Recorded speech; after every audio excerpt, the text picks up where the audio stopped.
আল্লাহকে চিনতে গেলে একটু এখান থেকে আপনি চিনে যান। আল্লাহ বলছেন ইন্নাহু হুয়া ইউবদিউ ওয়া ইউঈদ ওয়া হুয়াল গফুরুল ওয়াদুদ যুল আরশিল মাজিদ।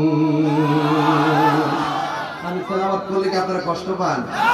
এই যে আন্তর্জাতিক কার হিসাব আছেন পুরস্কার প্রাপ্ত, ওনাদের সামনে তেলাওয়াত করতে আমার ভয় লাগে, কারণ আমি কারি না, আমি হাফেজও না। আমার আম্মা পড়ায় সালার মধ্যে পড়ায় কোরআন শরীফের সবক দিয়েছেন, মারহাবা জোরে বলেন। এতটুকুই পড়েছি, আর কোনো কারিশমা আমার নাই। ভুল হলে আমাকে ধরাই দিবেন, এটাই আমার সৎ সাহস। মারহাবা জোরে বলেন। আল্লাহকে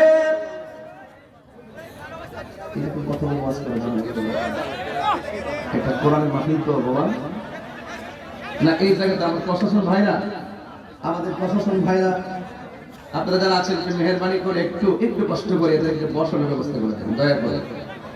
আমাদের অনেক প্রশাসন ভাইরা আসছেন এখানে, ওসি মহোদয় আসছেন, সকলে আসছেন। আমি অনুরোধ করব আমার কানে যেন কোনো পাবলিকের আওয়াজটা না আসে, আমার ডিস্টার্ব হবে। একটু জিকির করেন লা ইলাহা লা ইলাহা লা ইলাহা লা ইলাহা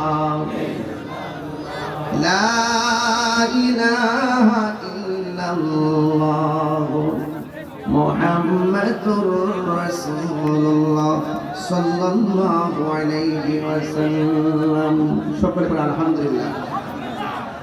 আমার ভাইরা, আল্লাহ রাব্বুল আলামিন কোরআনের মধ্যে বলে দিয়েছেন ইন্নাহু হুয়া ইউবদিউ ওয়া ইউঈদ। নিশ্চয়ই আল্লাহ রাব্বুল আলামিন আপনার শুরুর মালিক, আল্লাহ রাব্বুল আলামিন আপনার শেষের মালিক।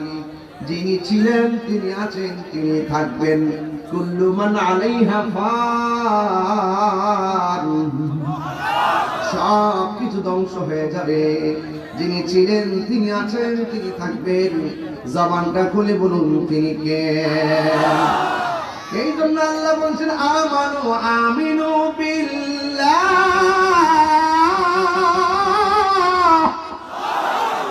আল্লাহ রাব্বুল আলামিন বলেন হে ঈমানদারগণ, তোমরা ঈমান আনো আল্লাহর উপরে। এটা কিন্তু আমাদের ফাউন্ডেশন, দেখি এটা হলো আমাদের লাইফের ফাউন্ডেশন। আল্লাহকে এক করে জানা, নবীকে নবী হিসেবে মানা, এটাই হলো আমাদের ফাউন্ডেশন। এই ফাউন্ডেশন ঠিক রেখে যত আমল করবেন সব আপনার খাতায় যোগ হয়ে যাবে। কথা বলেন ঠিক কিনা?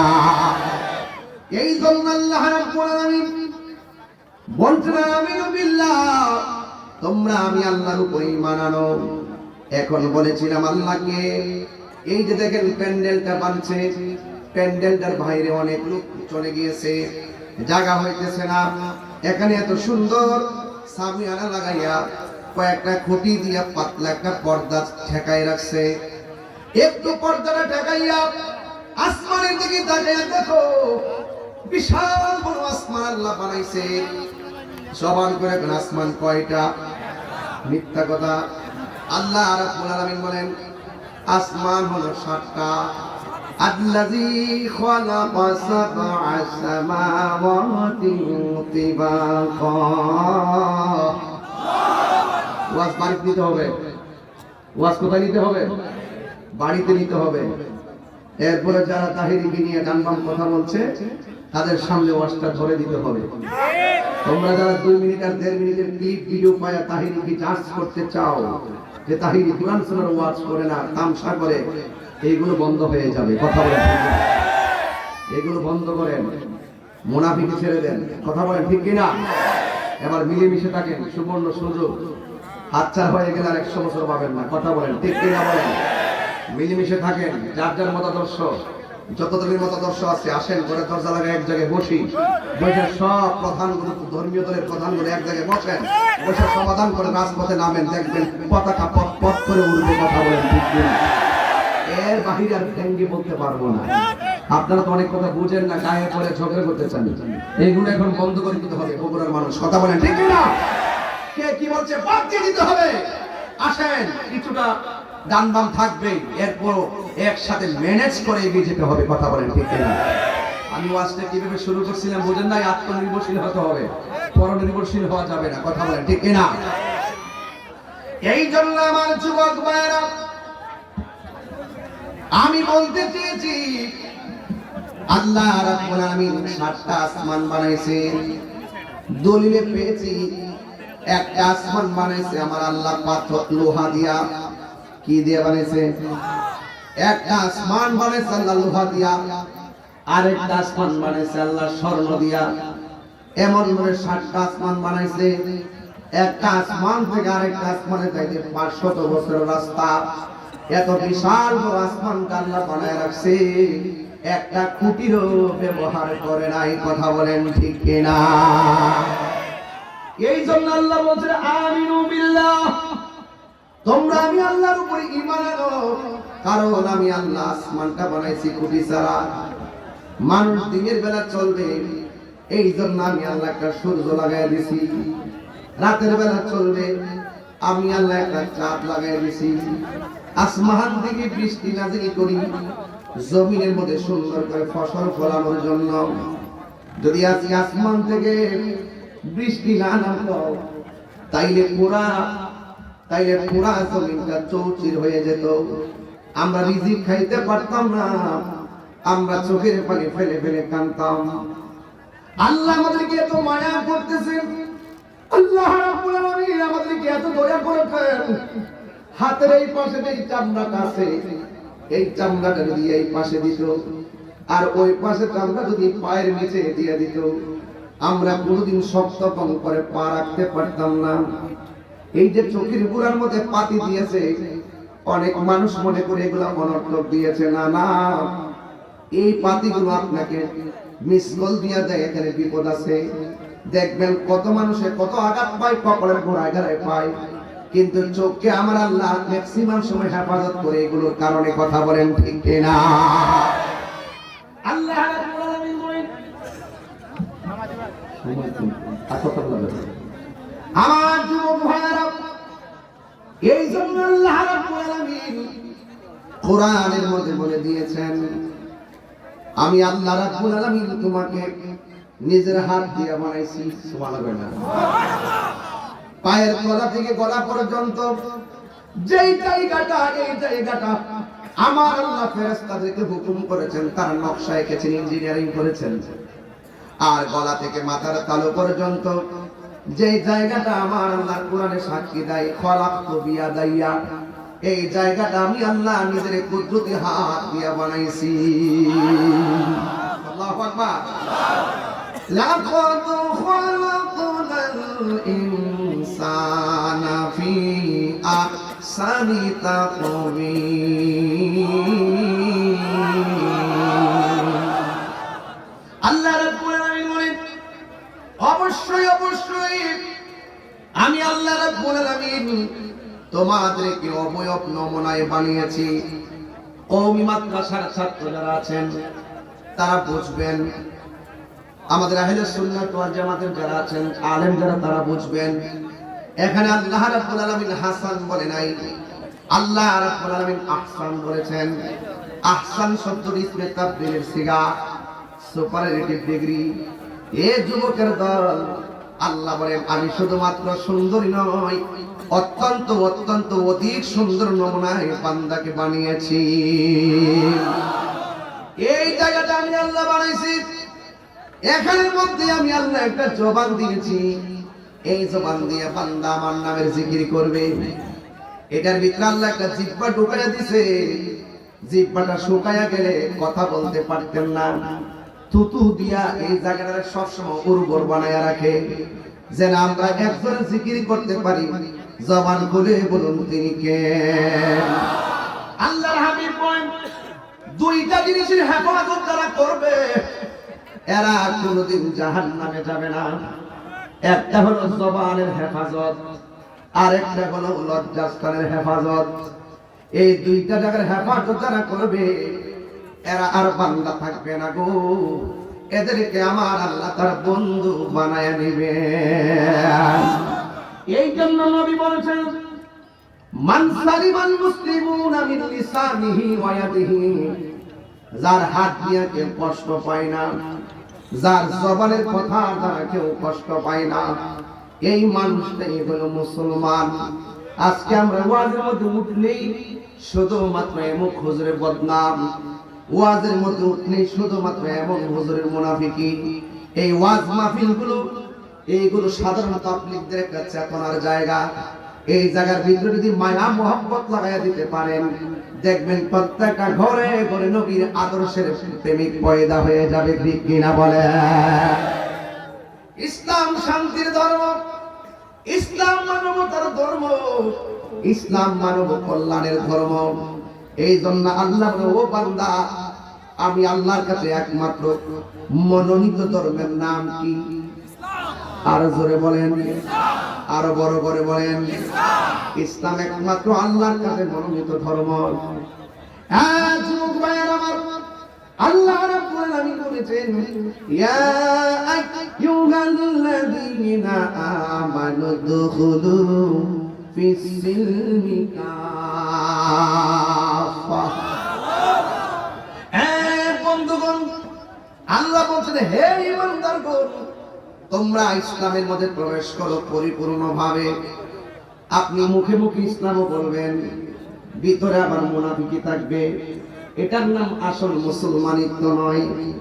আপনি 5 ওয়াক্ত নামাজও পড়বেন, আবার মসজিদের প্রথম কাতারে দাঁড়াবেন, কিন্তু খবর নিয়ে দেখা যায় নন্দীগ্রাম কয়কারীর মানুষ, যেই মানুষটা প্রথম কাতারে যায় নামাজ পড়ে, কিন্তু খবর নিয়ে দেখা যায় ওই প্রথম কাতারের মুসল্লিটা সুদখোর।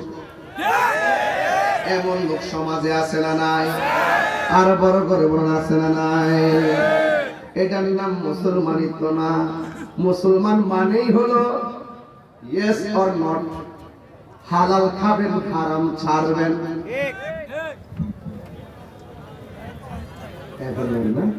আচ্ছা আচ্ছা, আপনারা জানেন মারহাবা জোরে বলুন। বাবা যান, আবার হাত ধরে কষ্ট দিব, তাহির হুজুর কষ্ট দেয় অনেক। এরপরে তাহির হুজুরকে বগুড়ার মানুষ ভালোবাসে, কথা বলে ঠিক না? একটু হাত তুলছেন তো, বিসমিল্লাহ করে একটু পকেটে হাত দেন, আবার অন্য জনের পকেটে ধরে ভুলেও না যায়, সেটা খেয়াল রাখবেন। কেমন? জান জান, সাবধান, এটা ইবাদতের জায়গা, মহব্বতের জায়গা। কথা বলেন ঠিক কি না? একটু দয়া করে, আমি প্রথম যা বলছিলাম আপনারা সব রেডি রাখেন। আমাদের ছেলেরা ব্যাগ নিয়ে আসবে, আসলে ইনশাআল্লাহ আপনারা দিয়ে দিবেন। এর মধ্যে আমার সাথে একটা গজল করবেন, পারবেন না ইনশাআল্লাহ? সঙ্গীতটা পারবেন তো ইনশাআল্লাহ? সবাই আমার সাথে বলেন কি? আমাদের প্রভু এক। কোনটা বলবো বলেন? আপনাদের প্রভুর কি চলবে? আমাদের প্রভু এক। কোনটা চলবে? আমাদের প্রভু এক। সবই চলে না? যান একটু ব্যাগ নিয়ে যান, ব্যাগ নিয়ে যান। তুমি রহমান, তুমি মেহেরবান। সবার পকেটে হাত দেন না, একটু গজলটা বলতে বলতে, আল্লাহর হামদ বলতে বলতে আপনি দান করেন, দেখবেন আল্লাহ আপনাকে গায়বী খাজানা দান করছে। বলে মারহাবা। তুমি রহমান, তুমি মেহেরবান, অন্ধ গহনা শুধু তোমারি গুণগান, অন্ধ গহনা শুধু তোমারি গুণগান, বুঝেও বুঝে না তব শান, তুমি রহমান, তুমি মেহেরবান। জনম জনম যদি গাহি তোমার মহিমা গাওয়া শেষ হবে নাহি। ঠিক কিনা? জনম জনম যদি গাহি তোমার মহিমা গাওয়া শেষ হবে নাহি। দয়া করো মায়া করো, দয়া করো মায়া করো, ওরে দয়াবান। রহমান তুমি মেহেরবান। সবাই বলেন না, তুমি তুমি মেহেরবান। অন্ধ গাহে না শুধু তোমার গুণগান, অন্ধ গাহে না শুধু তোমার গুণগান। বোঝেও বোঝে না তবু শান, তুমি রহমান তুমি মেহেরবান।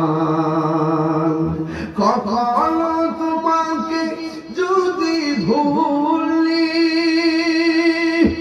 হেদায়েতের আলো জ্বেলে নিয় কাছে তুলি, ঠাই দিও গো প্রভু, ঠাই দিও গো প্রভু, তুমি দয়াবান,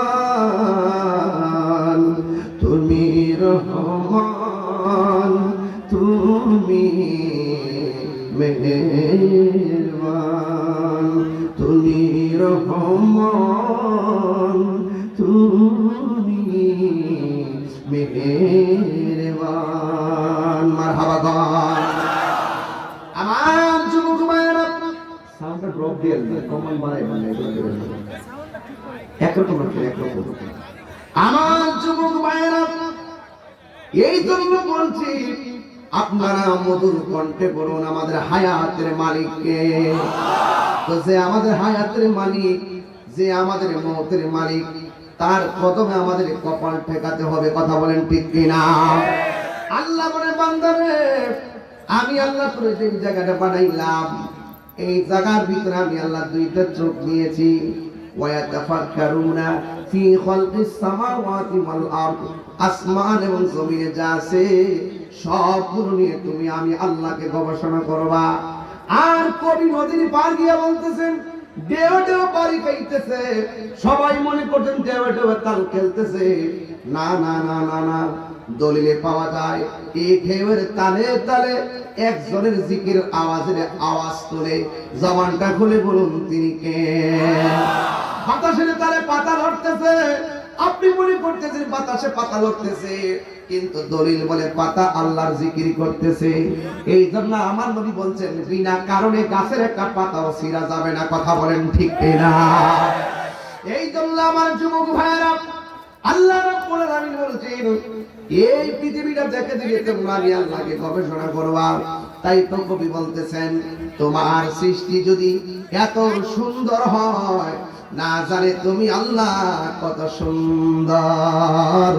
এই জন্য আল্লাহ এই বডির মধ্যে, এই চেহারাটার ভিতরে এমন একটা কপাল দিয়ে দিয়েছেন।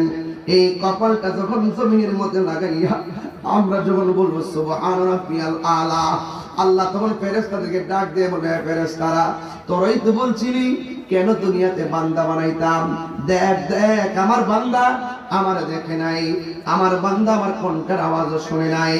ওই বান্দাগুলোরে বানানোর জন্য তোমরা আমাকে বলছিলেন না বানায়, ওরা দুনিয়াতে মারামারি করবে।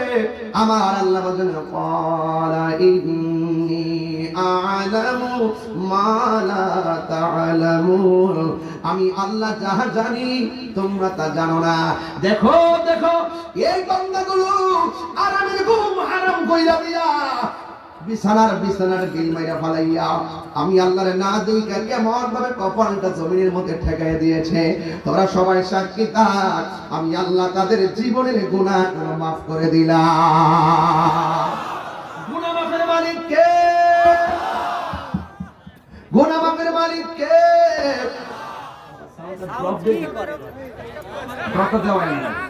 আমার গলা ভেঙে যাচ্ছে। রাত্র আজকে আপনাদের বগুড়াতে একটা প্রোগ্রাম আছে, শুনছিলেন না? গাবতলীতে না? মারহাবা বলেন। কষ্ট হচ্ছে না আপনাদের? আমার ওয়াজ বুঝতে কি অসুবিধা হচ্ছে? আমি একদম ফাউন্ডেশন থেকে শুরু করছি, দেখবেন লাস্টে একটা সিলেবাস দিয়ে যাবো।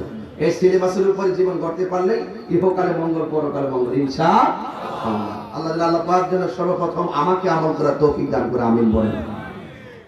যুবক ভাইরা, আগে আল্লাহকে নিয়ে কথা বলছি, এই জন্য আল্লাহ রাব্বুল আলামিন কপালটা দিয়েছেন সিজদা দেওয়ার জন্য। এই জন্য আহলুস সুন্নাত ওয়াল জামাতের আকীদা হলো আল্লাহ ছাড়া কাউকে সিজদা করা যাবে না, আল্লাহ ছাড়া কারো কাছে মাথা নত করা যাবে না। কথা বলেন ঠিক কি না? এই কথাগুলো বেশি বেশি প্রচার করবেন। কোন জায়গার মাজারে কোন বেড়া গান দেখাইছে, কোন মাজারে কোন বেড়া শরীর বহির্ভূত কাজ করছে, হিডা ট্যাগাই না লাগাই দেন তাহিরের উপর। আমি এই দুঃখটা রাখার জায়গা আজকে বগুড়াতে ভাই কিনে দিতে হবে। যে মাজারের ভিতরে দাঁড়িয়ে গান দেখাইছে, যে ব্যক্তি মাজারের শরীর বহির্ভূত কাজ করছে, আমরা তারে গইরা বান্দা পুলিশের কাছে দিয়ে দিব। তাই বলে কি মাজার ভাঙা যাবে না? খুব মনোযোগ দিয়ে, এগুলো কিন্তু উস্কানি, এগুলোতে পা দিবেন না। এই দেশে ইসলাম আনছে না আল্লাহর ওলিগণ। কথা বলেন না কেন? এই যে কথাগুলো বলছি, এগুলো আমরা ওলি আল্লাহর পর্যায়ক্রমে পাইছি। আপনারা জানেন না, নুরানি কায়দা বের হওয়ার আগে আরেকটা কায়দা ছিল, ওই কায়দার নাম ছিল কাওয়াইদে বাগদাদি। বাংলাদেশের কায়দাতে বাগদাদের নাম থাকবে কেন? ওই আরবের লোকগুলো বাগদাদ হইয়া তরিকতের পীর মাস্টার বলে এই দেশে আইসা মসজিদ বানাবার আগে খানকা বানাইছে। খানকা বানায় 40 মাইল দৌড়ে দিয়ে একটা মসজিদ বানাইছে। এরা মুসাফিরের বিধান টানত। কথা বলেন ঠিক না বেঠে? এইভাবে তারা আইসা বাংলাদেশে ইসলাম প্রচার করছে। এই জন্য কাওয়াইদে বাগদাদি নামটা ছিল। এই দেশে ইসলাম ইনছেন আল্লাহর ওলিগণ। কথা বলেন ঠিক কি না? আল্লাহর ওলিদের মাজার হলো একটা চেতনার জায়গা।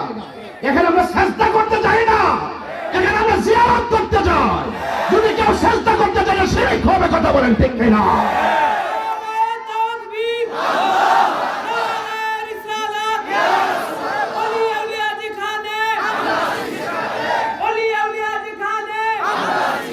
এজন্য আজকে আল্লাহকে দিয়ে শুরু করছি। এখানেই তো সমস্যার সৃষ্টি হয়। অনেকে বলে যে তাহিরিরা শাহজালালকে যে আল্লাহ মনে করে না। আউযু বিল্লাহি মিনাশ শাইতানির। তাহিরিরা ওয়াজের ভিতরে আল্লাহ আল্লাহ জিকির নাম বাদ দিয়া এমুক বাবা হেমুক বাবার জিকির করে। আচ্ছা, এমুক বাবা হেমুক বাবার নাম কি জিকির? এরকম কথা হইল? আপনি আমার নাম নিয়েছেন, এজন্য কি আমার এখানে কি স্লোগান দিছে? না রে তাকবীর। কি দিছে? কার স্লোগান দিছি? নারে রিসালাত। কার স্লোগান দিছি? এরপর কত তাহিরি সাহেবের আগমন। দেখেন আল্লাহ স্লোগান দিল, নবীর স্লোগান দিল, আমার স্লোগান হয়ে গেছে। তাহিরি সাহেবের আগমন। আর এই শিরক হয়ে যাবো না? এটা এক একটা ক্লাস। আমি যখন আল্লাহর জিকির করবো, এটা আল্লাহর জিকিরের দিকে হবে। আমি যখন নবীর শান গাবো, এটা নবীর দিকে যাবে। আমি যখন মুর্শিদের শান গাবো, এটা মুর্শিদের দিকে যাবে। আমি যখন মা বাবার কথা, এটা মা বাবার দিকে যাবে। আমরা মুর্শিদকে তো আল্লাহ মনে করি না, আমরা তো মুর্শিদকে নবী মনে করি, নবীকে আল্লাহ মনে করি না। কথা বল ঠিক কি না? আপনার তাল পাকান কেন? এইগুলো আই ডোন্ট লাইক দিস। আমি পছন্দ করি। আমার কথা আপনি জেনে সত্য গোপন করছেন, এগুলো অনেক হয়েছে, আর হওয়ার দরকার নাই। হয়তো আমাকে বোঝায় আপনার দলে নেন, নাহলে আপনি বুঝছে আমাদের দলে আসেন। এর থেকে সুন্দর কথা বগুড়াতে আর হতে পারে না। কথা বলেন ঠিক কিনা? আমি যেতে প্রস্তুত। আমার আহলে সুন্নাত ওয়াল জামাত একমাত্র আমি ম্যানেজ করে কথা বলি। এই যে এখানে আসছি, কে কোন দল করেন, কে কি কোন দল করেন, আমি কি না খবর নিছি? কে কে কওমি, কে জামাত, কে শিবির, কে বিএনপি, কে জাতীয় পার্টি, কে আওয়ামী লীগ, কে কোন দল করে, আমি কি এরকম কিছু ভেবে দাওয়াত দিয়েছি? আমি জানি যে আমার ব্রাহ্মণবাড়ির কোরআন যে দেওয়া, বগুড়ার কোরআনও সেটা। আমি যে নবীর কথা বলি, বগুড়া সেই নবীর কথা বলে। আমার কথা যদি শরীয়ত সম্মত হয়, দলিল সম্মত হয়, বিশ্বের যে কোনো জায়গায় মানতে বাধ্য।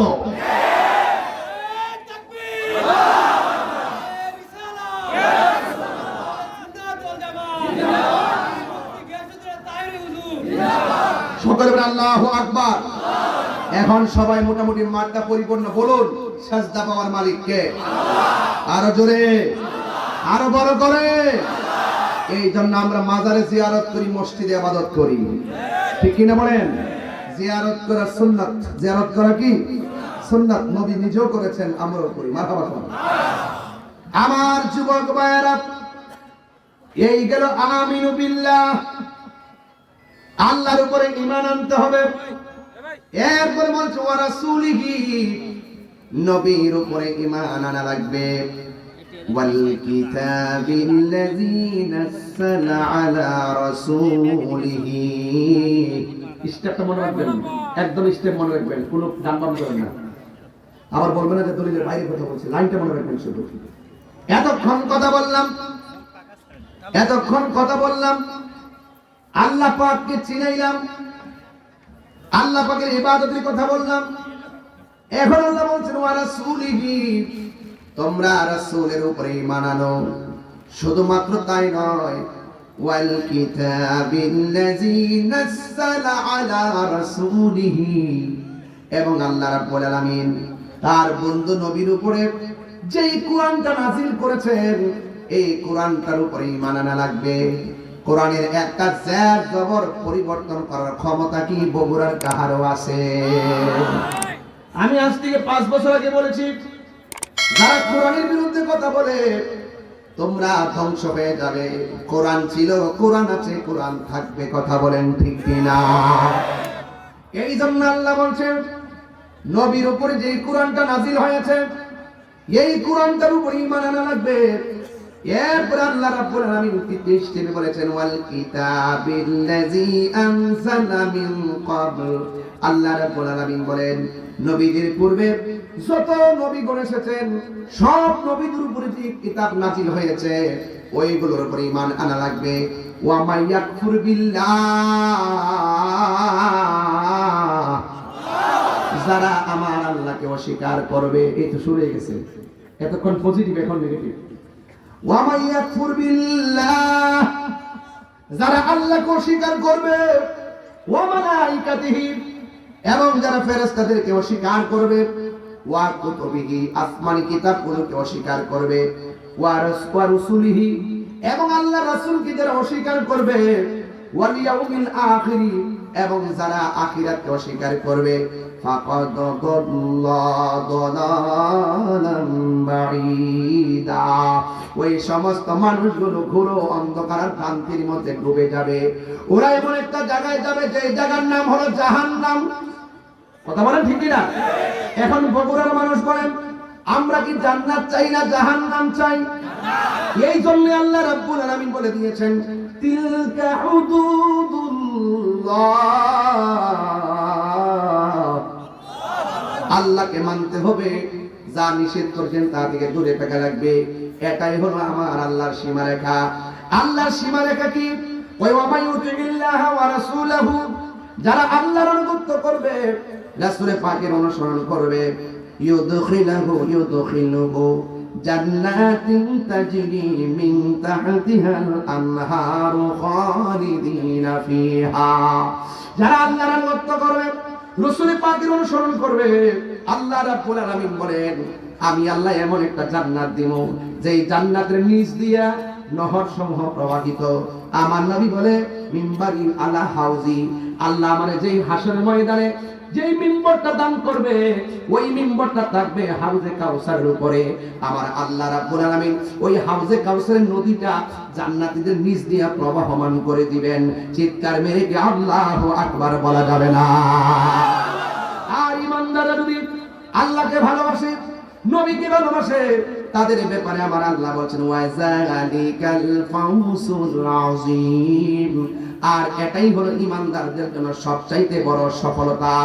এই জন্য যুবক ভাইরা আমার 5 ওয়াক্ত নামাজ পড়তে হবে, রোজা রাখতে হবে, হজ করতে হবে, যাকাত দিতে হবে, খেদমত করতে হবে, মা বাবার খেদমত, আল্লাহ পাকের ইবাদত, নবীর মুহাব্বত, আউলিয়া কেরামের সুহবত, হক কথা, ন্যায্য কথা, সভ্য কথা, অভদ্র আচরণ পরিত্যাগ করতে হবে।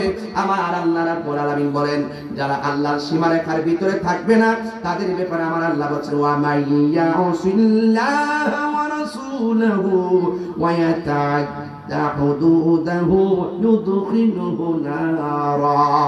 চিৎকার মেরে কন্যা আল্লাহু আকবার। যারা আল্লাহর সঙ্গে নাফরমানি করবে এমন লোক আছে না নাই? অনেক নাস্তিক দেখবেন বিদেশে পয়সা পয়সা আল্লাহকে গালি দেয়। আরো যারা আছে না নাই বলেন? কিছু কিছু নাস্তিক আছে যারা আল্লাহর অস্তিত্ব নিয়েও কথা বলে, বিয়াদবি করে, আল্লাহ পাকের ওয়াহাদানিয়াতের বিরুদ্ধে কলম ধরে। আল্লাহ রাব্বুল আলামিন বলেন ওয়া মাইয়াসিল্লাহ, যারা আল্লাহর সঙ্গে নাফরমানি করবে, ওয়া রাসূলহু, এবং তার রাসূলের সঙ্গে নাফরমানি করবে, আমার আল্লাহ বলতেছেন ইয়াতাআদ্দা হুদুদাহু, আল্লাহ রাব্বুল আলামিন তাদেরকে তাদের সীমা লঙ্ঘন করবে। আল্লাহর সীমারেখার সীমা লঙ্ঘন যারা করবে, ইউদখিলুহু নারান, তাদেরকে আল্লাহ রাব্বুল আলামিন জাহান্নামের ভিতরে প্রবেশ করে দিবেন। ওয়ালাহু আযাবুম মুহিন, আর জাহান্নামের জায়গাটা বড় অপমানজনক আর লজ্জাজনক। জাহান্নামের জায়গাটা অনেক অপমানজনক। দুইটা রাস্তা ক্লিয়ার করে দিলাম, আল্লাহ মানা নবী মানা নয়, নবী মানলেই আল্লাহ মানা হয়। কথা বলেন ঠিক কিনা? আল্লাহ যে একজন আছে, হিন্দু জানে কি জানে না? এরপরে তারা ইমানদার নয়, তারা শিরক করে। কথা বলেন ঠিক কিনা? আল্লাহ যে একজন আছে, খ্রিস্টানরা জানে কি জানে না? আল্লাহ যে একজন আছে, ইহুদিরা জানে কি জানে না? আল্লাহ যে একজন আছে, মুসলমান জানে কি জানে না? এবার আসেন দেখি, আল্লাহকে সবাই এক হিসাবে জানে, এরপর সবাই নাফরমান কেন? কারণ অনেক ধর্মের মানুষগুলো আমার নবীরে মানে না। নবীরে না মানার কারণে তারা ভিন্ন ধর্মের মুশরিক। কিন্তু তাই বলে অন্য ধর্মের মানুষ হলেও তাদের উপরে আমরা জুলুম করতে পারবো না। আল্লাহর হাবিব বলেছেন, তোমরা তাদের সঙ্গে ভালোবাসা স্বরূপ আচরণ করো, তাদের উপর তাদের কাছে তোমাদের দ্বীনের দাওয়াতগুলো দিতে থাকো। যার ভাগ্য ভালো সে ইসলাম ধর্ম গ্রহণ করবে। মন্দ কথা নয়, হক কথা বলে দিয়ে যায়। আমার জীবনেও আমার হাতে প্রায় 30 থেকে 35 জন হিন্দু কালিমা পড়ে মুসলমান হয়েছে। দিনে দিনে মুসলমানদের সংখ্যা বাড়তেছে না কমতেছে। এই বাংলাদেশেও শান্তিতে সবাই মিলেমিশে চলতেছে। কিছু কিছু মানুষ আমাদের সম্প্রীতি নষ্ট করার জন্য বিভিন্ন ধরনের রাষ্ট্রের বিরুদ্ধে ষড়যন্ত্র করতেছে, স্বাধীনতার সার্বভৌমত্ব নিয়ে ষড়যন্ত্র করতেছে। এই জন্য মুসলমান আপনারা যারা আছেন, বাংলাদেশের নাগরিক, সবাই এক থাকবেন। বাংলাদেশের মানুষ কোনদিন লাল চক্ষুকে ভয় পায় না। কথা বলেন ঠিক কিনা? আমরা ভয় পাই? আমরা ভয় পাই না, আমরা দাসত্ব মানি না। কথা বলেন ঠিক কিনা? আমাদেরকে নিয়ে কেউ যদি আমাদের ভূখণ্ড নিয়ে খেলামেলা করে, কেউ যদি আমাদের সার্বভৌমত্ব নিয়ে খেলাধুলা করে, আর আমাদেরকে বিভিন্ন চাপে ফেলে দিয়ে দাসত্ব বানায় রাখতে চায়, দাস বানায় রাখতে চায়, এই দাসের রাজনীতি আমরা বাংলাদেশের মানুষ পছন্দ করি না। কথা বলেন ঠিক কিনা? এই জন্য আমার যুবক ভাইরা, একমাত্র শান্তি দিতে পারে আল্লাহর কোরআন, আমার আল্লাহর ইবাদত, নবীর মহব্বত। এই জন্য যুবক পাহের মধ্যে হাত দিয়ে বলে দিয়ে যায়, আপনারা সবাই জবান করে বলুন, ইবাদত পাওয়ার মালিক কে? আর জোরে বলেন না, মালিক কে? তাই তো আমার নবী পাকের ভালোবাসার কথা বলছিলাম। আর যুদ্ধের ময়দান যখন কায়েম হয়ে যেত, আমার নবীর সাহাবীরা নবী পাকের সঙ্গে ইফতার করত। আমার নবীর সাহাবীরা নবীর সঙ্গে যুদ্ধের ময়দানে যাইত। আমার নবীর সাহাবীরা নবীর সঙ্গে ইতিকাফ করত। এত ভাগ্যবান সাহাবায়ে কেরাম, তারা নবীর সঙ্গে নামাজ পড়েছে। আর যুবক ভাইয়ের আমার, নবীর পিছনে নামাজ পড়িরা নবীরে ভালোবেসেছে। আর আমরা নবীরে দেখি নাই, ১৫০০ বছর পার হয়ে গেছে, আমরা নবীরে কোনোদিন দেখি নাই, নবীর কণ্ঠ কোনোদিন আমরা শুনি নাই। না শুনি নাই বগুড়া নন্দীগ্রামের মানুষগুলো নবীর জন্য কত পাগল। হাই রাই প্রায় মাহফিলে মরি, তায়েফের জমিনের যুবকেরা আমার নবীর দেখে তারা পাথর মেরে নবীর পিছন মোবারকটা রক্তে লাল করে ফেলেছে। জিবরাইল আলাইহিস সালাম যেই পাথরের মধ্যে দাঁড়াইয়া আমার নবী বলছিল, ইয়া রাসূলুল্লাহ, ইয়া হাবিবাল্লাহ, আপনাকে আল্লাহ কালিমুল্লাহ বলে নাই, আপনাকে আল্লাহ সফিউল্লাহ বলে নাই, আপনাকে আল্লাহ নাজিউল্লাহ বলে নাই, আপনাকে আল্লাহ কালিমুল্লাহ বলে নাই, আপনাকে আল্লাহ রূহুল্লাহ বলে নাই, আপনাকে আল্লাহ খলিফাতুল্লাহ বলে নাই, আপনাকে আল্লাহ বিনা পরীক্ষায় হাবিবুল্লাহ বানাইয়া এই দুনিয়ার মধ্যে পাঠিয়েছে। ইয়া রাসূলুল্লাহ, আমার সামনে আপনাকে যে পাথর মারতেছে, আপনি ধৈর্য ধারণ করে আছেন, একটা বার আমাকে অনুমতি দেন, তাই এই পাথরগুলো কাফেরদের মাথায় ফেলে দেই। আমার নবী বলছে, হে জিবরাইল, আমি তো গজবের নবী নই, আমি রাহমাতুল লিল আলামিন। ও যুবকের দল, আজকে বগুড়ার মানুষ, নন্দীগ্রামের মানুষ, আমরা স্মরণ করে দিতে চাই, ওই তায়েফের যুবকরা আমার নবীকে দেখা পাথর মেরেছে। আর বগুড়ার মানুষ যদি সেই দিন পাথরের সামনে থাকতো, পাথরগুলো বগুড়ার মানুষের বুকের মধ্যে নিয়ে নিত, মুস্তাফার বদন মোবারকে একটা পাথরের আঘাত লাগতে দিত না।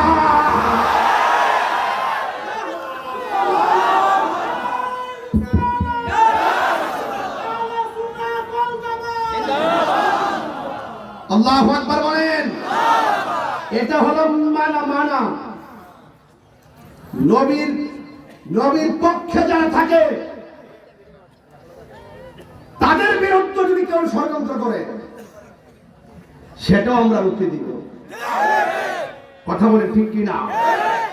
আজকে বগুড়ার মানুষ শান্তিপ্রিয় ভাবে ওয়াজ শুনতেছেন, নবীরে দেখেন নাই, নবীর কথা শুনে পাগল। এদের কথাই রাসূল বলছেন এমন একটা সময় আসবে, ও সাহাবারা তোমরা তো আমাকে দেখে পাগল হয়েছো, এমন একটা সময় আসবে আমার উম্মত আমাকে দেখবে না কিন্তু আমার নাম শুনে পাগল হয়ে যাবে। আমার মনে হয় এই উম্মতগুলোর কথাই বলছে। কথা বলেন ঠিক কিনা? ওই যে আনতা মা মান হাবাবতা, রাসূল বলছেন যাকে যে ভালোবাসবে তার সাথে তার হাসর হবে। আর বড় করে বলেন না সুবহানাল্লাহ। আমরা নবীকে না দেখেও ভালোবাসতে চাই কি চাই না? এখনো তো নবীকে কেউ গালি দিলে কিসের কে কোন ধর্মের অনুসরণ করে কিসের মতাদর্শ আমরা দেখি না। একজন যার যার জায়গা থেকে প্রতিবাদ ঠিকই চলতে, শুধু এক মাঠে আসতে পারি না, কিন্তু যার যার প্রতিবাদ আমরা ঠিকই করি। কথা বলেন ঠিক কি না? এখনো কি নবীরে গালি দেওয়ার মতন? গত কয়েকদিন আগে দেখলাম কে যেন নবীরে গালি দিছে, 2 দিনের ভিতরে গ্রেফতার করছে। এখনো কিন্তু নবীর বিরুদ্ধে গালি দেওয়ার সাহস কেউ রাখে না। কথা বলেন ঠিক কি না? আপনারা যারা আছেন নবীর বিরুদ্ধে গালি দিলে আপনারা কি সহ্য করবেন? দুই হাত তুলে বলেন সহ্য করবেন? আমরা সকলে ঐক্যবদ্ধভাবে রুখে দিতে চাই কি চাই না? যুবক ভাইরা আমার এক থাকতে হবে। এক থাকলে রহমত, না থাকলে মুসিবত। ঠিক কিনা বলেন?